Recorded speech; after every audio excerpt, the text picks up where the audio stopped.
ఉదయాన్నే గణపతి అథర్వ శీర్ష అభిషేకం 1000 సార్లు గణపతి అథర్వ శీర్షము చెప్తూ ఆ గణపతి అథర్వ శీర్షోపనిషత్తుతో అద్భుతంగా గణపతికి అభిషేకం చేస్తారు.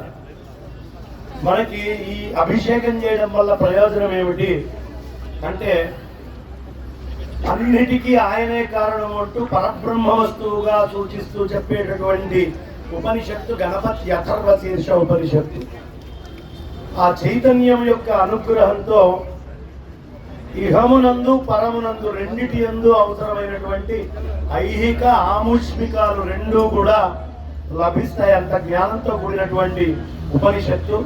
కాబట్టి తప్పకుండా మా ఈ బృందం తరఫున 75వ గణపతి అథర్వ శీర్ష సహస్ర అభిషేకము అంటే వజ్రోత్సవం జరుగుతోంది, 75వది. కాబట్టి ఆ స్వామి 75వసారి అభిషేకం చేసుకుంటున్నటువంటి ఆ స్వామిని రేపు దర్శించినంత మాత్రానే మన విఘ్నాలన్నీ కూడా తొలగిపోతాయి. దీన్ని సమన్వయకర్తగా ఉండి చేస్తున్నటువంటి వారు మా మహావాది వినోద్ గారు. గట్టిగా ఒకసారి చప్పట్లతో గట్టిగా రేపు ఉదయం వచ్చి ఆ గణపతి అథర్వ శీర్ష అభిషేకం చూసుకొని ఆనందంగా భోంచేసి, ఇక్కడ భోజనం ఉదయం పూట అసలు షడ్రసోపేతమైనటువంటి భోజనాలు ఏర్పాటు చేయడం జరుగుతుంది. తప్పకుండా వచ్చి ఈ కార్యక్రమంలో పాల్గొనండి. దత్త పూర్ణిమకి 60 అయింది, శంకర జయంతిలో 75 అవుతుంది.